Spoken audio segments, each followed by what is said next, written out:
주께서 이루고자 하시는 일이 있어서 움직이실 때 그 움직이심에 예민하게 반응하는 우리가 되게 하여 주옵소서.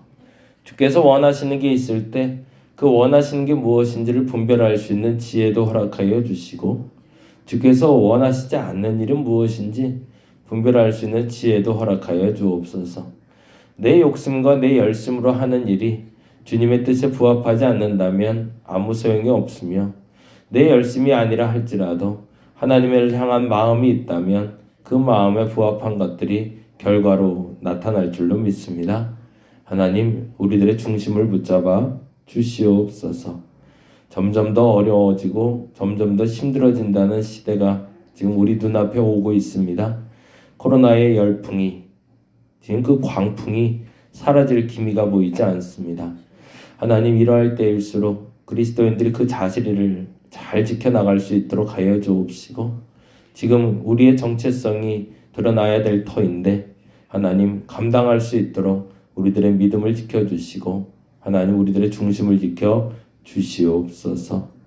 하나님께 귀한 예물도 드립니다. 하나님, 소중하게 마음을 간직했다가 드리는 예물일진데 이 예물을 주께서 기뻐 받아 주옵시고 잘 활용되게 하시고 주님이 기뻐하는 예물 되게 하여 주옵소서. 주님, 오늘도 감사합니다. 고마우신 예수님 이름으로 기도드렸습니다. 아멘. 히브리서 10장 10절에서 18절까지. 히브리서 10장 10절에서 18절까지 보고요. 다음 주는 저희가 15일 날 이사를 하는데요. 15일 날 아침 8시부터 아마 팀이 들어올 거예요. 우리가 사다리를 못 쓴대요. 여기도 못 쓰고 저기도 못 쓰고 다 어떻게 창문들을 다 막아놨냐고 그러더라고요. 그래서 들고 날라야 된대요. 모든 걸 다. 그래서 사다리 값이 아니라 인부 값을 좀 더 주셨으면 좋겠다고. 그래서 인부가 5명이 와서 그냥 주방은 내가 알아서 할 테니 여자분 안 오고 그 돈으로 차라리 남자분 한 분 더 오는 걸로. 그래서 5명이 와서 아마 나르게 될 것 같아요. 근데 뭐 이제 큰 짐들은 많지 않은데 자잘한 그 책들이 좀 많아서, 그래서 15일 날 다른 건 더도 말고 덜도 말고 사람들 오가면서 허리 다치거나 이런 안전사고 없게, 그리고 무엇보다도 오늘 첫눈 소식이 때인데 제발 그날 날씨 좀 좋게, 날씨 춥거나 비 오거나 눈 오면 골치 아파져서 그렇지 않도록 여러분 기도해 주시고요. 오늘 이제 아마 어제 양생한다고 우리 소장님이 여기서 주무셨던 것 같아요. 그래서 왔다 갔다 하면서 계속 봤던 것 같은데 어느 정도 마무리가 돼서 아마 연락이 안 온 것 같은데요. 그래서 오늘 바닥 마무리가 됐으면 전기공사 마무리하고 설비 들어오고 기본적으로 이제 눈에 띄게 이거 하려고 이거 했구나 라는 게 이제 나타날 것 같아요. 공사하다 보니까 이게 다 해놓고 나도 어디에 돈 썼어? 이런 얘기 나올 만큼 벽체하고 바닥한 건 사실은 티는 안 나는 거더라고요. 근데 하여튼 오늘부터 하는 작업이 이제 눈에 이거 하려고 그랬구나 라는 게 드러나는 게 들어오는데, 돈은 오히려 그보다 적은데도 그게 티가 나네요. 어쨌든 그 일을 지금 하려고 하는데 마무리까지 잘 될 수 있도록 아무래도 일요일까지 주일까지 일을 해야 될 것 같습니다. 잘 마무리될 수 있도록 기도해 주시고, 여기저기서 지금 헌금해 주시고 기도해 주신 분들이 있어서 큰 힘이 되고 있습니다. 그리고 개인적인 생각인데 아마 딱 떨어지지 않을까 싶어요. 역시나 그것도 은혜인 것 같아요. 똑 떨어질 것 같은데 하여튼 잘 마무리될 수 있도록 기도 좀 부탁드리겠습니다. 10장 10절에서 18절까지 같이 한 목소리로 읽도록 하겠습니다. 이 뜻을 따라 예수 그리스도의 몸을 단번에 들이심으로 말미암아 우리가 거룩함을 얻었노라. 제사장마다 매일 서서 섬기며 자주 같은 제사를 드리되 이 제사는 언제나 죄를 없게 하지 못하거니와 오직 그리스도는 죄를 위하여 한 영원한 제사를 드리시고 하나님 우편에 앉으사 그 후에 자기 원수들을 자기 발등상이 되게 하실 때까지 기다리시나니 그가 거룩하게 된 자들을 한 번의 제사로 영원히 온전하게 하셨느니라.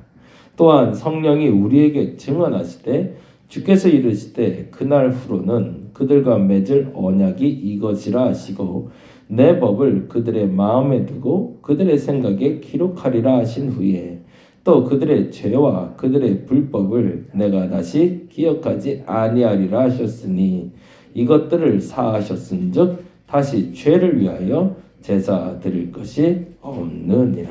아멘. 단번에라는 단어를 계속 반복하고 있어요. 단번에 10절에 나온 단번에 이 단어를 굉장히 좀 주목해서 봤으면 좋겠습니다. 코로나에 대해서도 치료제가 나온다고 하고 백신이 나온다고도 해요. 그리고 여러 가지 치료 방법들이 나오고 있는데 약을 먹었을 때 약이 점진적으로 낫게 되면 그것이 그 약의 효능인지 약의 효능이 없는 건지 사실은 사람들이 분간을 잘 못해요. 그래서 코로나 백신 실험을 할 때도 두 가지 실험을 한다네. 참 그 얘기 듣고 되게 재밌었는데 두 부류를 놔두고요. 한 부류에게는 약을 주질 않는데요. 그리고 한 부류는 약을 준대요. 그리고 여기는 영양제나 이런 건강 보조제를 주는 거죠. 그리고 똑같이 얘기한다는 거죠. 똑같이 지금 백신을 투여하고 있다고. 그러고 나면 엉뚱하게 백신 투여도 안 했는데 영양제 먹고 병이 낫는 사람들이 있더라는 거죠. 심리적인 효과겠죠. 근데 반면에 영양제를 먹지 않고 백신을 맞고 그리고 병이 낫는 사람들이 있다는 거죠. 이 통계가 굉장히 중요하대요. 만일에 사람들이 심리적인 것도 굉장히 큰 영향이 있기 때문에 영양제를 먹고 병이 난 사람이 백신 때문에 난 사람보다 많아지면 이 백신은 별 의미가 없는 거죠. 근데 이게 아주 탁월할 정도로 확 차이가 나기 시작하면 이 백신이 약이 맞는 거구나 라는 걸 안다는 거죠. 근데 그 시간이 길면 길수록 그 약의 효능이 정말 좋은 건지 아니면 정말로 뚜렷하게 이 병에 효과가 있는지는 모른다는 게 정답인 거죠. 예수께서 단번에라고 한 이유는 예수께서 하는 일이 천천히 구원하는 일이었다면 사실 이 약의 효능을 믿지 못하는 것처럼 예수 그리스도의 구원을 우리가 어쩌다 보니까 진짜 소가 뒷걸음질하다가 뭐 밟았네 라는 식으로 우연하게 일어난 일이지라고 사람들이 생각할 수 있으니 그것에 대해서 명확히 하자라고 얘기를 한 겁니다. 궁금한 것이 하나가 있었는데 10가지 재앙이 일어났을 때 여러 가지 재앙이 이집트에 만연하고 있을 때 모세가 지팡이를 들고 왔다 갔다 했어요. 그러고서 여러 가지 전염병도 돌았고 그리고 어둠도 있었고 여러 가지 일들이 벌어질 때 그것이 단번에 일어나고 단번에 해결됐을까라는 질문이었습니다. 어떻다고 생각하세요? 제 생각에는 그 다음날이라는 표현이 정답이었던 것 같아요. 개구리들이 하염없이 올라오다가 어느 날 갑자기 모세가 올라와 지팡이 하나를 툭 하고 치고 가니 그날부터는 개구리가 안 올라왔다는 거죠. 그래야 하나님 능력인 거죠. 사람들 보기엔. 근데 안타깝지만 여기서 이제 두 가지를 얘기하고 싶은 건데 왜 굳이 여기까지 움직였을까 합니다. 이렇게 안 해도 할 수 있는 일을 누구 때문에 이렇게 만들었을까? 더 정확히 말하자면 인간 스스로 자기도 할 수 있다는 착각을 버리게 하기 위한 하나님의 마지막 방편인 거죠. 우리 안에 역사가 일어나고 있습니다. 끊임없이 하나님은 역사하고 계시고요. 은혜를 쏟아붓고 계시고요. 그 은혜로 우리는 살아가고 있습니다. 근데 사람들이 그걸 몰라요. 숨 쉴 수 있는 거, 먹을 수 있는 거, 살아갈 수 있는 거, 가족이 있다는 거, 돌볼 수 있다는 거, 그리고 내게 힘이 있다는 것. 이 모든 게 정말 큰 쏟아부어 주신 은혜인데 그 은혜에 감사가 없으니 아주 가끔씩 간헐적으로 단번에 일어나는 사건을 우리에게 주셔서 경각심도 주시고 깨닫게 하시는 거죠. 그래서 예수 그리스도의 구원을 이루실 때 안타깝지만 제 개인적인 생각은 그렇습니다. 천천히 이룰 수 있는 일을 굳이 예수를 보내셔서 단번에 이루셨다고. 안 그러면 자기들이 했다고 우길 거니까 또. 구원 우리가 노력해도 될 수 있지 뭐. 근데 그 얘기를 이제 이렇게 설명하고 있는 겁니다. 보겠습니다. 이렇게 하면은 지금 말씀드린 단번에란 말을 조금 더 이해가 쉬울 것 같아서 설명드렸고요. 볼까요? 10절에 보니까 이렇게 되어 있습니다. 이 뜻을 따라 예수 그리스도의 몸을 단번에 들이심으로 말미암아 우리가 거룩함을 얻었노라. 이 뜻이 뭐죠? 9절에 말한 거죠. 그 후에 하나님이 말씀하시기를 보시옵소서 내가 하나님의 뜻을 행하려 왔나이다 하셨으니 그 첫째 것을 폐하시면 둘째 것을 세우려 하심이라. 달리 말하면 하나님의 뜻은 예수 그리스도의 십자가의 사건인 거죠. 그 뜻을 이루기 위해서 예수 그리스도께서 몸을 단번에 들이심으로 우리가 거룩함을 얻었노라고. 그때 죽음으로 감당하지 않았다면 다시 십자가에 달려있다가 이거 힘들어 못하겠어요. 하나님 잠깐 다시 합시다. 그리고 다시 시작하거나 다른 방법을 또 사용하려고 들었다면 이루지 못할 일을 이루기 위해서 왔노라 라고 얘기하신 거죠. 그런데 재미난 건 11절의 표현입니다. 11절 한번 읽어볼까요? 제사장마다 매일 서서 섬기며 자주 같은 제사를 드리되 이 제사는 언제나 죄를 없게 하지 못하거나. 거기다 동그라미 하나 해볼까요? 매일, 자주, 언제나에. 이게 앞서 말씀드린 10절의 단번에 반대되는 말입니다. 예수께서는 한 번에 한 방에라는 거죠. 한 방에. 단 한 번의 움직임으로 우리가 거룩함을 얻게 됐지만 제사장은 어때요? 매일 하고요. 자주도 하고요. 그리고 언제나 하지만 어떻게 한다는 거죠? 그 죄를 없게 알지 못한다. 그건 제사장이 능력 없다는 걸 얘기하고 싶은 걸까요? 그 얘기가 아니라 우리가 하는 모든 행위들이 얼마나 자주 하느냐, 얼마나 매일 하느냐, 그러나 그 모든 것을 통해서도 우리는 예수의 능력을 경험할 수는 있지만 발휘할 수는 없다라는 거죠.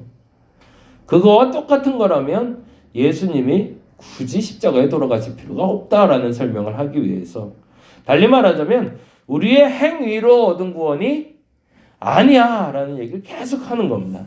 단번에라는 말은 예수께서 능력이 크시구나 이걸 자꾸 보라는 것이 아니라 예수께서 하신 것을 우리는 할 수 없구나.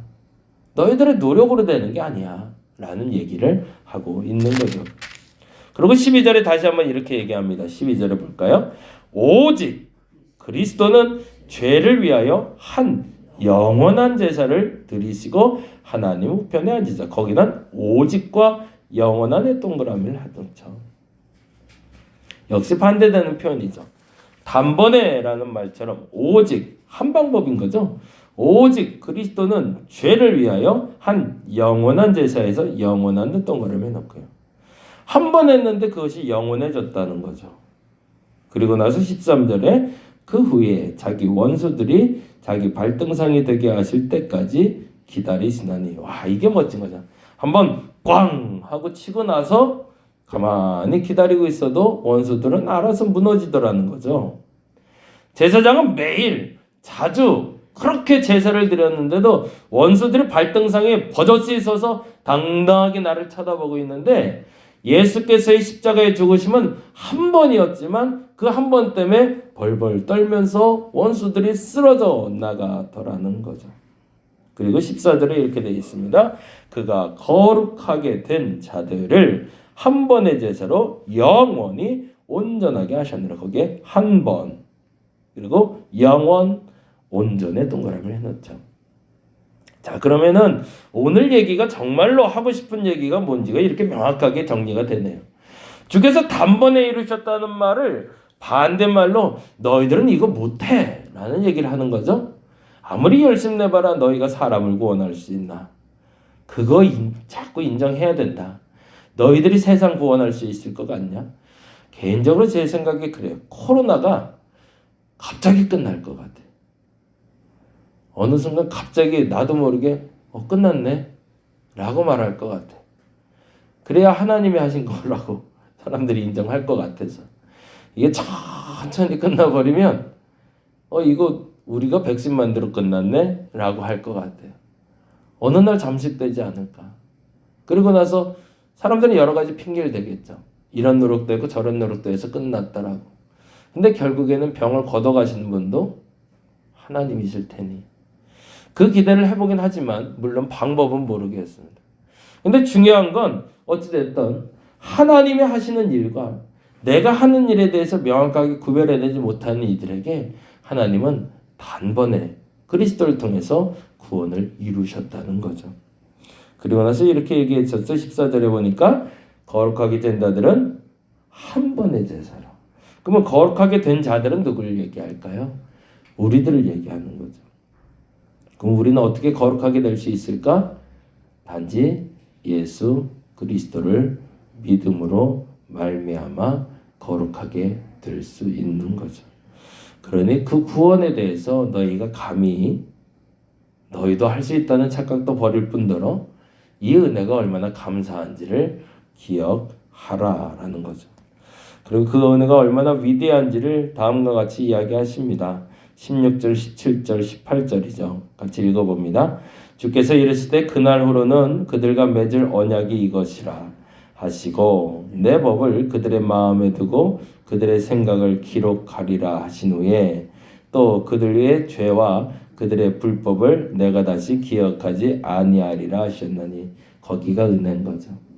16절은 뭐라고 되어 있어요? 그들의 마음에 두고 그들의 생각에 기록한대요. 뭐를? 내 법을, 하나님의 법을. 그런데 더 멋진 표현이 있죠. 17절에 그들의 죄와 그들의 불법을 내가 다시 기억하지 아니하리라. 와, 이게 얼마나 멋진 얘기인지를 이렇게 표현하면 훨씬 더 나을 것 같아요. 하나님의 법은 내 안에 기록해서 영원히 지워지지 않게 하지만 내 죄는 하나님 안에서 지워버리신다는 거죠. 서로 주고받을 때 좋은 것을 주고받는 것이고 나쁜 것은 서로 버리는 건데 하나님은 오히려 우리에게 좋은 것을 주시고 나쁜 것은 본인이 품었다가 지워버리신다는 얘기입니다. 거두어 가신 그 은혜가 얼마나 큰지를 기억해야 되는 거죠. 기록되어 있는 것이 무엇인지 다시 한번 점검해 볼 수 있는 날이 되기를 간절히 바랍니다. 주께서는 당신의 구원을 이루시며 내 마음과 내 생각 속에 당신의 법을 기록해 놓으셨습니다. 오늘 내가 행해야 될 그 마음과 생각의 법이 무엇인지를 점검하시고 그 마음과 그 생각을 가지고 살아가는 저와 여러분 되기를 간절히 바랍니다. 그렇게 될 때 주께서는 이렇게 다짐해 주십니다. 그렇게 사는 사람에게 나는 결코 그 죄를 묻지 않겠다라고. 어제까지는 좀 힘들었고 어제까지 잘못했고 그거는 내 생각. 오늘부터라도 그 마음과 그 생각을 지킬 수 있다면 그 하나님의 법의 기록대로 따라갈 수 있다면 하나님은 과거의 그 어떤 죄도 용서하여 주실 겁니다. 그 믿음으로 나아가는 오늘 한 날 되시기를 간절히 바랍니다. 기도하겠습니다. 한 번에 이루신 일이라는 말은 우리는 할 수 없다라는 정의입니다. 하나님은 그렇게 정의를 이루셨고 우리가 하나님의 법을 내 마음과 내 생각에 기록해 놓는 한 결단코 내 죄를 묻지 않는다 하십니다. 그 하나님의 뜻, 하나님의 법대로 오늘 실천하고 살아가게 하여 주시옵소서. 공사가 막바지입니다. 잘 마무리되게 하시고 어그러짐 없게 하시고 서운함도 없게 하시고 불편함도 없게 하시며 하나님 무엇보다 하나님 보시기에 기뻐하고 우리 성도들에겐 행복하고 이웃들에겐 필요한 공간 되게 하여 주시옵소서. 참 감사합니다. 고마우신 예수님 이름으로 기도드렸습니다. 다 같이 기도하고 돌아가겠습니다.